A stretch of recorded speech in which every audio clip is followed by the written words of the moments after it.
What's going on, people? It's the Xbot 448, and today, before I get to the main topic of this video, I need you guys to mark your calendars for tomorrow, 6 p.m. Eastern.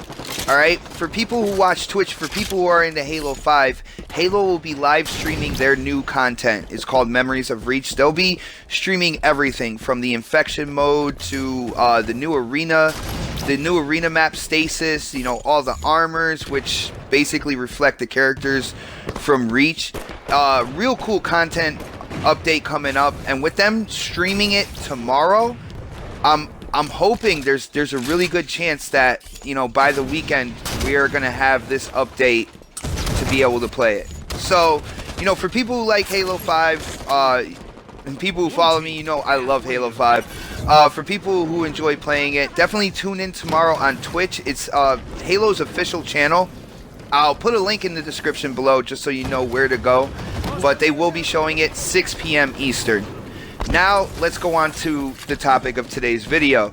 Today's video, I'm basically talking about the future of consoles. Alright, another article has come out talking about these companies' plans after this generation of consoles, and to no surprise to anybody who's been following me, more and more gaming websites and stuff are basically letting people know that these companies want to go to streaming services, which has its good and its bad qualities, but that's basically what they're doing. And like I said, for people who have been following me, you guys know I've been saying this for a while, and you know, I've had some people in the community accept the fact that that might happen. I've had other people completely shun me, and then I had other people point out how, you know, the technology when it comes to internet services and internet speeds is just not there yet. And I agree with that. That's why the PlayStation 4K and the new X1, whatever you want to call it, the upgradable box, that's why these things are coming out. Alright, I call it PlayStation 4K. I basically call it a buffer box. Alright, because now with giving the PS4 the ability to upscale to 4K, it buys Sony time. Alright, now I read an article over a year ago where I believe it was Yoshida who basically said there's a good chance that the PS5 will be a streaming service. Alright, now when they come out with the 4K, then they're kind of keeping their console in line with the technology. Alright, even though it's gonna upscale, it gives them a couple more years added on to this generation, this life cycle of consoles. So instead of 5 to 7, you're looking at 7 to 9, maybe 10 years, alright? And this is to buy time to set up their streaming service. I want you guys to remember I'm saying this, alright? Because then when it's all said and done, we could look back at it and say, you know what? He was right. He knew what was going on all along, and this is where it's going. But on Microsoft's side, I like what Microsoft is doing here, because instead of coming out with a quote-unquote 1.5 that's slightly more powerful, there's rumors about an upgradable console. And if you think about that, that buys Microsoft more time to do the same thing. Because like I said, both companies are looking to do this. Now with an upgradable console, you know, as they're working on the streaming service, they also come out with hardware upgrades for your console to keep your console fresh, to keep your console up to date.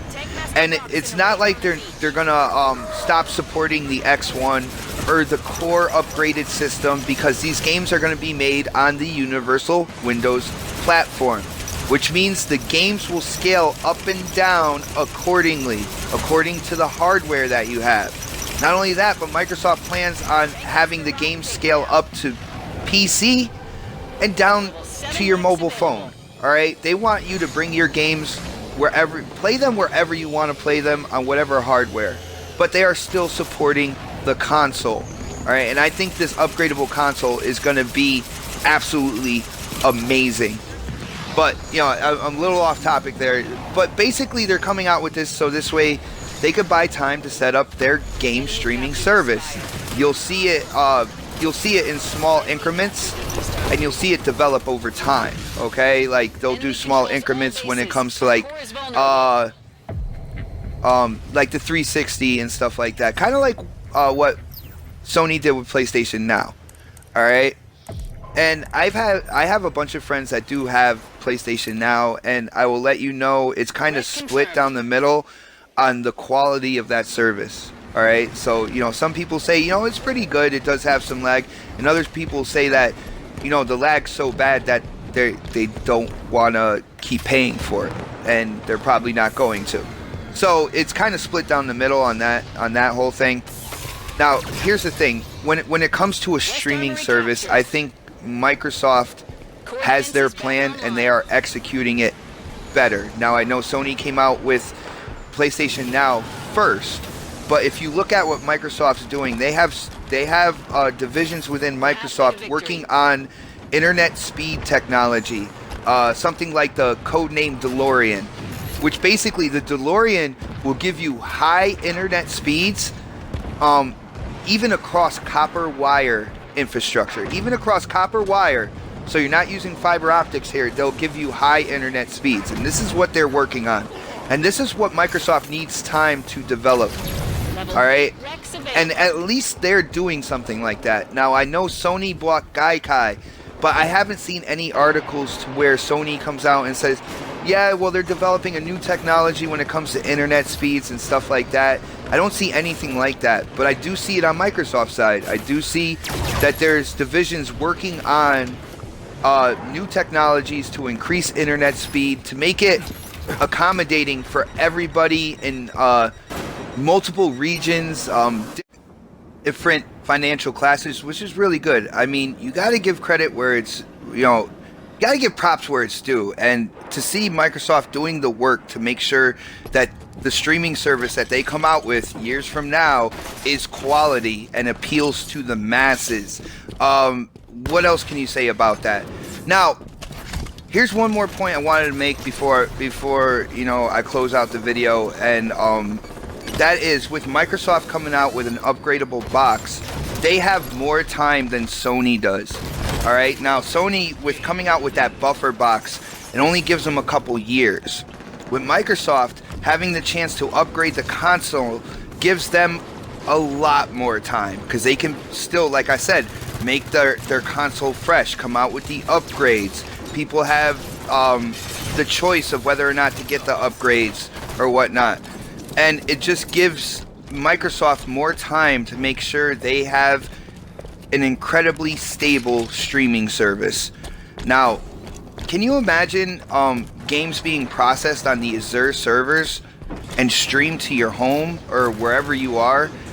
That could be absolutely bananas. It's not restricted to the hardware that you are running it on, but yet the hardware that Microsoft has. And we all know those Azure servers are beastly. All right. In the end, like I said, this is what's going on. This is where these companies are aiming. It's good to see like more and more articles come out stating this. So this way, you know, I have more reference points to go back to. But like I said, I've been saying this for a while. People who follow me, you know I've been saying this for a while. And it seems that this is exactly where these companies want to go. With Microsoft and the upgradable box, I think it's going to help them with consumers as well. Because there are traditionalists out there that don't necessarily like a streaming service. They want that hardware in their home. And since, you know, coming out with an upgradable box will give Microsoft more time, eventually I think Sony's going to come out with their streaming service first, and those traditionalists are going to have to like kind of step back and take a look at Microsoft and their console, because they're used to having that hardware in their home. But as usual, guys, if you like the video, definitely hit that thumbs up for me. If you like my content, whether you agree or disagree, if you like the topics I bring up and you like how I present them, even if you like arguing with me, don't forget to hit that sub button and definitely subscribe. But as usual, hit up that comment section. I want to know what you guys think. This is a big topic, so I know there's a bunch of opinions out there. There's a bunch of I guess you could say facts in terms of what different companies have said, what developers have said about the future of gaming. So I want to know what you guys think about, you know, in the future. Like I said, it's not going to be 2 years down the line. It's possibly not even 5 years down. But you look at that 10-year range, and I can almost guarantee that there is some sound streaming service infrastructure in place, and they are trying to get you to go in that direction. So I want to know what you guys think about it. But as for now, this is the Xbot 448, and I am definitely signing off.